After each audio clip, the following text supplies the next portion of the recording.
Hello children, this is Dr. Mini Dhawan and today we will be doing the last topic of this chapter.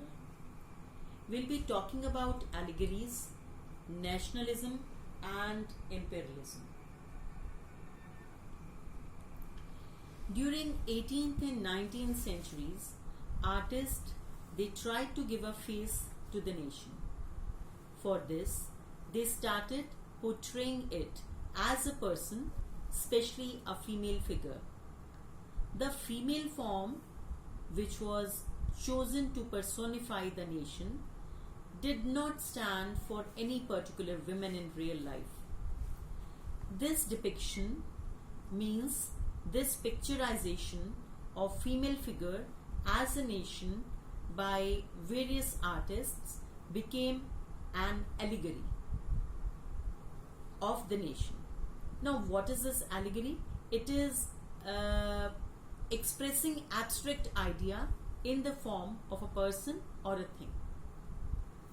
All this started during French Revolution when artists using the female allegory to present ideas like liberty, justice and the republic. To represent ideas, symbol or specific objects were used by the artists. For example, the symbols used for liberty, they are red cap or broken chains. For justice, it is generally a blindfolded woman carrying a pair of weighing scales. So, therefore, various female allegories were invented by the artists in 19th century. Like you have already read about Bharat Mata, she was an allegory of India. And these allegories, they represented the nation. In France, the female figure which was used to describe nation was given the name of Marine. Marine is a Christian name. It's a very popular Christian name. She was drawn with the characteristics of liberty and republic. That is the red cap, the tricolor and coquette. Red color, if you remember, it used to be used by the people who used to get free from slavery. So they used to wear red falchion caps. Tricolor flag, it was used by revolutionaries. And the coquette. Coquette was a rosette, or we can say a knot of ribbons worn on a hat. So allegories, if we say, they were like erected at various public places.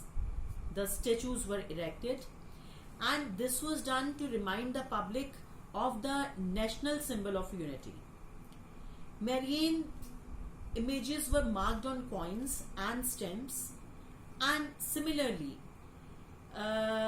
in Germany, the female figure used for depicting Germany as a nation came to be known as Germania.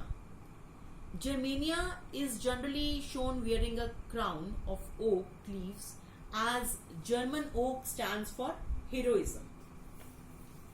Broken chain represents freedom. You can see that she is wearing a breastplate with an eagle on it. It symbolized the strength of German Empire. It had a sword in the hand. It means she is ready to fight. We can see an olive branch around the sword, which represents the willingness to make peace, that it is also there. Black, red and gold color flag was used by liberal nationalists in 1848. So now we know that how countries got unified and how they became nation state, and also about the personification of these states through female figures. They were erected on squares, they were on stamps, they were on coins, and they used to represent the nation, and they used to instill the feeling of nationalism in the people of the country. So these female figures, they were representing the nation. But the question here arises that after becoming a nation state, did they continue to be a liberal democratic nation, or they turn into something else?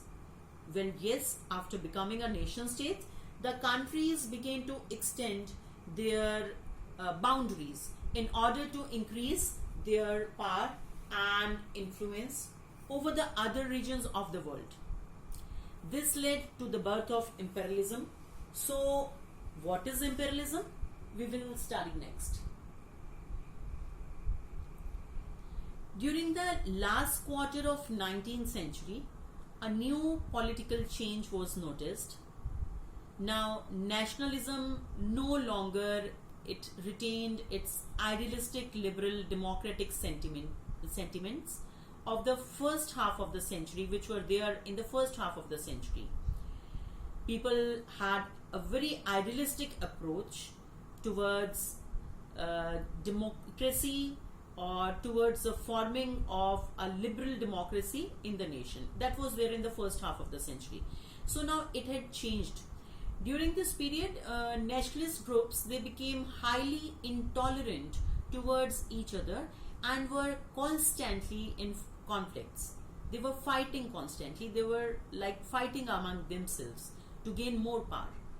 The major European powers, they tried to take advantage of this in realizing their goal of imperialism. Imperialism, now, what is this? It is a policy of extending a country's power and influence through colonization with the help of military forces or other means. Now, we'll be talking about Balkans. Now, the word Balkan, yes, you heard right.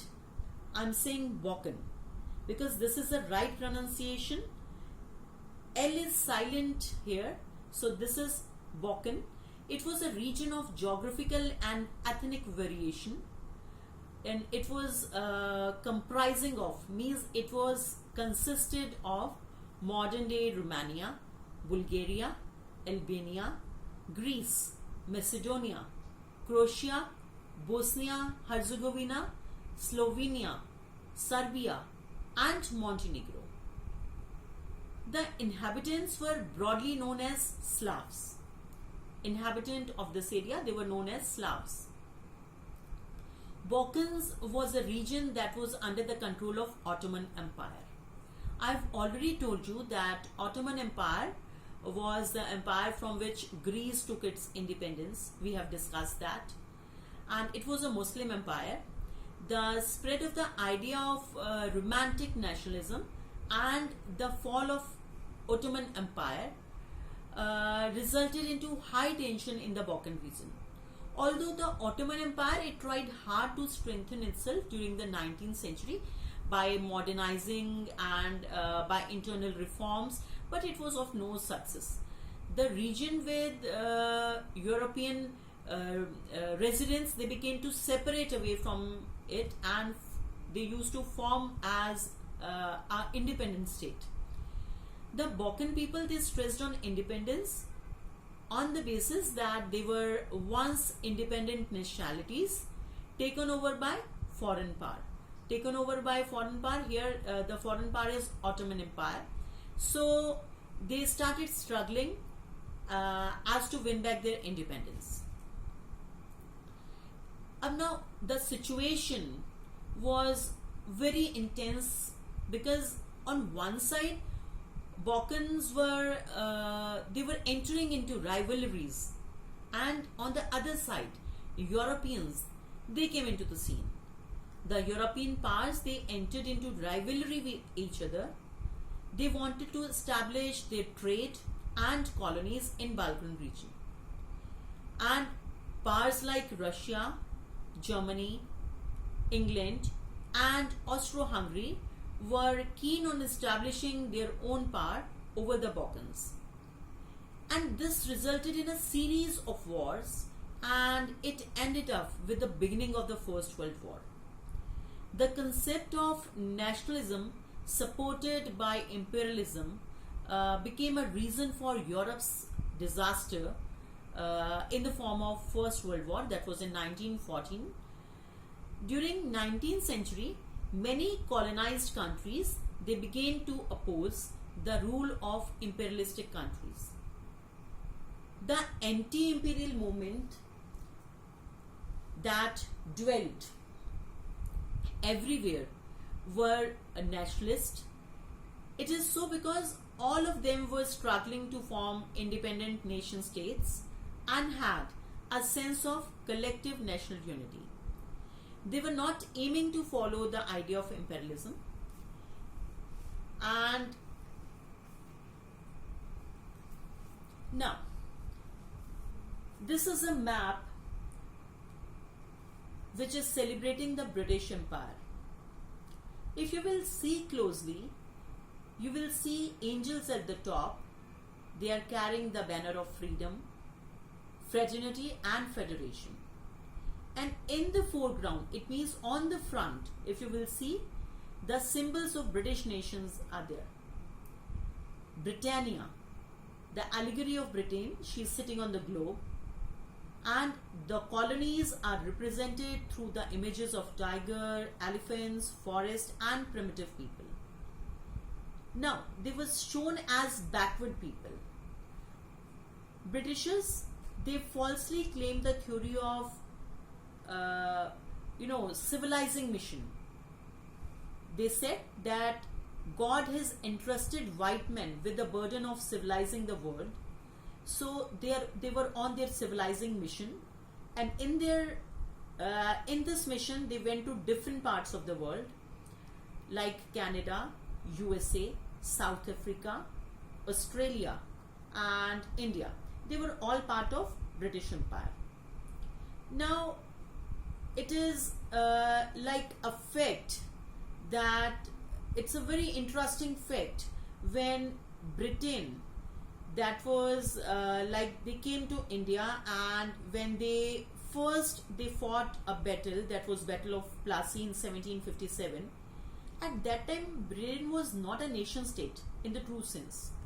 So it was dominating the world by making them the colonies, and the domination of the world is shown as the basis of British nation pride over here.